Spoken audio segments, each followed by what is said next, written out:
Um, Welcome to our latest Teachappy vlog. I'm joined today by Suzy Reading. Very excited. Thank you for joining us, Suzy. Oh, well, thank you for having me, Sam. It's a pleasure and an honour, darling. Thank you so much. So for those of you who don't know, and I can't imagine there's many of you, Suzy is a chartered psychologist. She's a yoga teacher. She is a best-selling author on the topic of well-being and self-care. And Suzy and Adrian's paths cross quite a lot on the circuits talking about teacher wellbeing. So we're in really good hands today. So we're here today to talk about two things really. So the first thing is your latest book, this one, Rest to Reset. So it was out earlier this year. I'm personally a huge fan. You can see all of my notes sticking out the top. Me too, Sam. Yay! Oh, good. I use it myself. Brilliant. Well, there's the thing I love about this book is that it's so full of practical ideas and practical tools that I think that people don't even necessarily know that they might need. So that's why I love it so much. And it's one of these books that you just keep picking up and dipping into, and as things evolve for you and as things change, you think, actually I need to think more about this, and kind of pick it up, and it's just so easy to dip into. So I love it so much. And then the other thing that we're going to be talking about today is the topic of the perimenopause or menopause in teaching, because I just don't think it's something that's talked about enough. So we're going to be talking about that a little bit later. So we're going to kick off then. So my first question really is around the first part of your book. So the first part of your book is called Redefining Rest. And I have to admit, when I first picked the book up, I thought, what do you mean redefining rest? I mean, rest is rest. It's going for a nap, it's having a massage, and it's kind of the idea of checking out. So I was a bit kind of like, I approached it thinking, I'm not sure what that really means. But there's so much in that part of the book which is really kind of prompting our assumptions around rest, and also has made me realise about this idea that there's so much baggage that we often carry around the concept of rest. So I just wanted to kind of think about this from the perspective of teaching, and the work that we do with Teachappy around wellbeing and teacher wellbeing. We come across this time and time again, people talking about feeling guilty for having to take time off because they're physically unable to keep going. They're not well, they're physically unwell, only really taking time off from teaching if they've got physical symptoms, not necessarily kind of from a wellbeing point of view as well.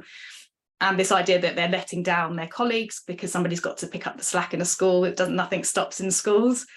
And also feeling guilty around letting the kids down if they're not physically in the classroom. So for me, this concept, this idea of testing our thoughts around rest and what it means for us, I think is really, really pertinent to teachers. So I guess my question is, why do we need to redefine rest and our relationship to it? And what do you think teachers need to think about specifically? Sam, there's so much meat in what you've alluded to there. And the fact is, I can offer up a fresh approach to rest that helps us move past a lot of these messages that we've received around rest. But unless the structures in which we're embedded evolve, it's very difficult to do that. And I think if we can just acknowledge that, wowzers, I don't know how educators have weathered the last 3 years. I think the demands have been, I'm going to be honest, inhumane. And that's coupled with, what is it? A messaging around you must show up. Attendance is rewarded in students. And I really have a problem with that, because I think the children that have already had the blow of bereavement and physical, mental health challenges don't then need that double blow of you miss out on the rewards because you haven't shown up. We need to rest, we need to heal, we need to restore, we need to honour. There are individual needs, but then that's reflected also by staff feeling like you've just got to pitch up and be there like some machine. And how is that? It's not humanly possible. So everything that I want to share today has to be prefaced with the acknowledgement that we're embedded in systems that make it very difficult for us to really advocate for ourselves. And I really want to respect that. It's hard. I know, I hear you, and I wish for there to be systemic change.